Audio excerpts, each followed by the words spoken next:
মা দেউতা ককা তাৰো ভাই ভনী খুৰা খুৰী পেহা ভৰা আমাৰ ঘৰখনে মামা মামী মহামাহী যেতিয়ালৈ হয় ককা আইতাও লগত আহি সুখৰ নজৰা বয়। ৰীনা, অ' ৰীনা, আজি কি হোটেলতে ব্ৰেকফাষ্ট কৰিব লাগিব নেকি? হ'ল আহা।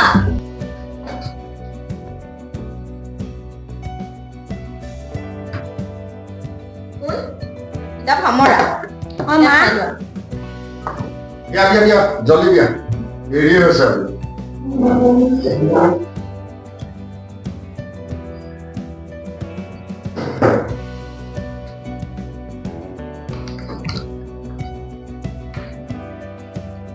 কি হ'ল এইবোৰ আলু সিজাই নাই যে? সিজিলে নেকি? সিজিছে, বহুত ভাল হৈছে, তুমিয়ে খুৱাই পিনি।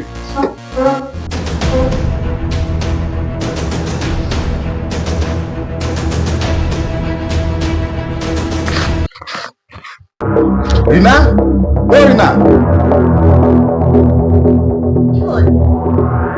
মই ইয়াত 5,000 টকা থৈছিলো, 1,500 টকা কম যে কিয়? 900 টকাটো মই খৰচ কৰিলো। খৰচ কৰিলা কিয়? অনলাইনত কাপোৰ এযোৰ অৰ্ডাৰ দিছিলো, কালি আহি পালে আৰু সেইকাৰণে তুমি সোধ পোছ নকৰাকে 1,500 টকাটো উৰাই দিলা। চাওঁ কি কাপোৰ লৈছা তুমি অনলাইনৰ পৰা, দেখুৱাচোন মোক। অঁ ৰ'বা, এইযোৰ চোৱা কেনেকুৱা লাগিছে?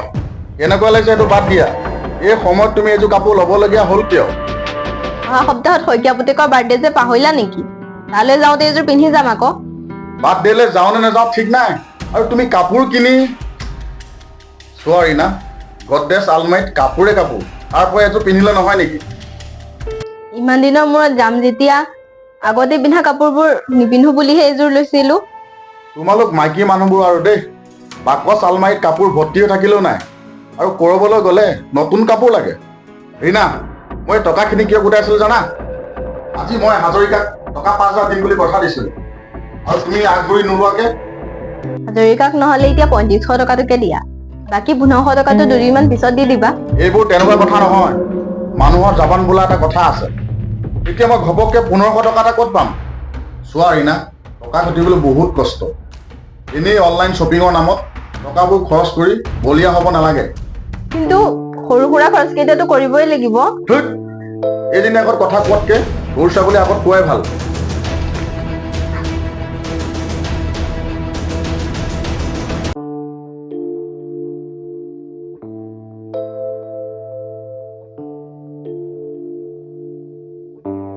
ৰীনা, অ' ৰীনা, পানী এগিলাচ লৈ আহাচোন, বহুত ভাগৰ লাগি আহিছে হা। গৈছো ৰবা।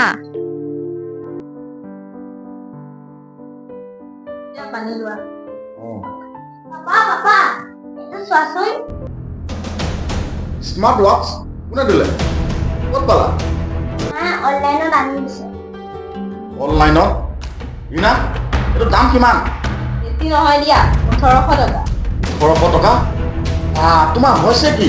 মুন্নাৰ লগৰ আটাইকেইটাৰে স্মাৰ্ট ৱাটচ আছে, সেইকাৰণে ইয়াকো এটা আনি দিলো। কিন্তু তুমি টকা ক'ত পালা?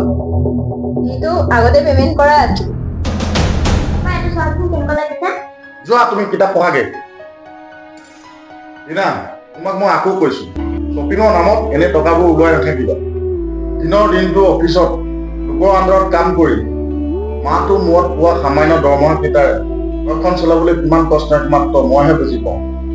এই বুলি কি প্ৰয়োজনীয় বস্তু কেইটাও নল'মনে? প্ৰয়োজনীয়?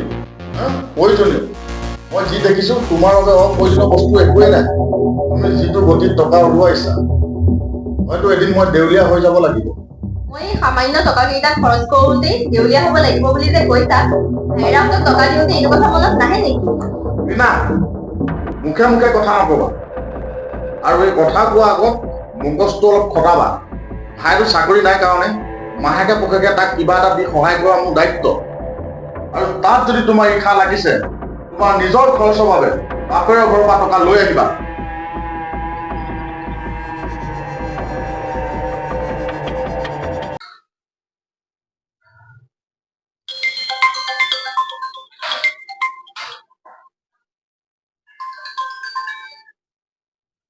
হেল্ল', বাইদেউ, আপোনাৰ পাৰ্চেল এটা আছিলে। অঁ ক'ৰ পালে আপুনি? আপোনালোকৰ ৰাস্তাত আছো মই। মই গৈ আছো ৰ'ব।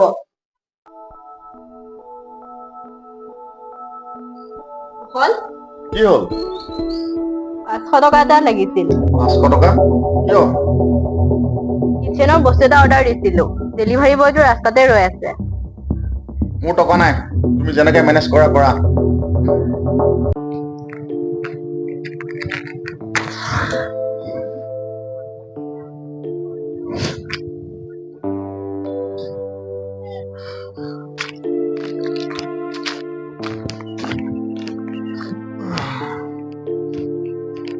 কুশল, কুশল, বিকাশ তই পালিহি? কোৱাচোন কিয় মাতিছিলি? মোৰ এটা প্ৰব্লেম হৈছে। প্ৰব্লেম? কি প্ৰব্লেম? বুজিছ বিকাশ, ঘৰখনত থাকি ভালেই নালাগা হৈছে। কিয়, কিবা লাগিলি নেকি? তেনেকে একো লগা নাই। মোৰ ৱাইফে অনলাইন শ্বপিঙৰ নামত বহুত টকা পানীত পেলাইছে, যাৰ বাবে মোৰ মাহটোত বাজেট মিলাবলৈ বহুত প্ৰব্লেম হৈছে। হয় নেকি? চাচোন তই, পৰহি দিনাখন মই হাজৰিকাক দিবলৈ থোৱা টকা 5,000 টকা তাই তাৰে 1500 টকা খৰচা কৰি পেলালে। সেইটোৱে ল'ৰাক স্মাৰ্ট ৱাটচ কিনি দিছে আৰু পাকঘৰ ইটো সিটো বস্তু আৰু কত যে কি কেনেকে কি অংক মিলাম ভাবিবই নোৱাৰা হৈ গৈছো। বুজিছ? তেন্তে তই এতিয়া কি কৰিম বুলি ভাবিছ? লাষ্ট এটাই ভাবি পাইছো উপায়, সেইটোৱে হ'ল ডিভোৰ্চ। এই সামান্য কথাটোতে তই ডিভোৰ্চ দিয়াৰ কথা ভাবিছ? কুশল, ডিভোৰ্চ দিলে কি তোৰ সমস্যাবোৰ সমাধান হৈ যাব নেকি? নহ'লে যে মই নিৰুপায়, কি কৰিলে ভাল হ'ব তই উপায় এটা দেচোন। চা দোস্ত, প্ৰতিজনী নাৰীয়েই আপোনজনৰ উপাৰ্জনেৰে নিজৰ অভাৱ পূৰণ কৰিব বিচাৰে, আৰু আপোনজনে যেতিয়া নাৰীগৰাকীৰ মনটো বুজি নাপায় তেতিয়াই সংসাৰত ফাট মেলে। গতিকে তই এটা কাম কৰ। কাম? কি কাম?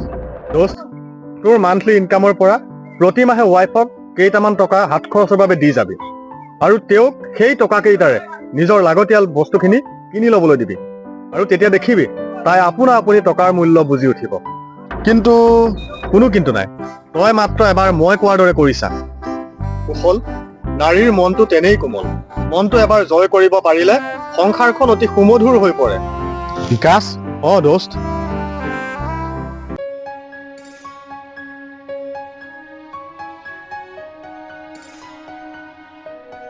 ৰীনা, ৰীনা,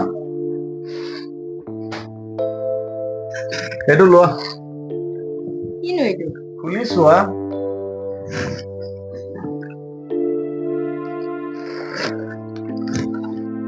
কেনে লাগিছে? ভালে লাগিছে। আৰে মোৰ চইচ কেনেকুৱা? এইযোৰ কালৈ আনিছা? তোমাৰ বাবে এযোৰ। মোৰ বাবে? কিয়, তোমাৰ টকা খৰচ হোৱা নাই জানো? খৰচৰ কথা বাদ দিয়া। বুজিছা ৰীনা, মই এটা কথা ভাবিছো, প্ৰতি মাহৰ চেলাৰীৰ পৰা তোমাৰ পাৰ্চনেল খৰচৰ বাবে মই তোমাক 6,000 টকাকে দি যাম। পাপা মোকো দিবানে? বেটা, তুমি এতিয়া সৰু হৈ আছা, তোমাৰ বাবে যি খৰচ কৰিব লাগে মায়ে আৰু মই কৰিম। ৰীনা, এগৰাকী নাৰীৰ আশা আকাংক্ষাবোৰ মই এতিয়াহে উপলব্ধি কৰিছো। গতিকে তুমি পুৰণি কথাবোৰ পাহৰি যোৱা আৰু সুন্দৰভাৱে জীৱনটো উদযাপন কৰা। হ'ল ৰীনা, মই আৰু তোমাক মিছবিহেভ নকৰো। সঁচাইনে? সঁচা। পাপা, আজি মোৰ মনটো কিবা এটা ভাল লাগি গৈছে। মনটো ভাল লাগিছে? কিয়? তুমি সদায় মাক গালি দি থকা, আজি যে দিয়া নাই সেইবাবে। বেটা, মই বুজি পাইছো, ঘৰখন শান্তিৰে চলিবলৈ হ'লে বুজাবুজি আৰু মৰম চেনেহৰ প্ৰয়োজন। হ'ল, অশেষ ধন্যবাদ দেই, অশেষত তুমি যে মোক বুজি পালা।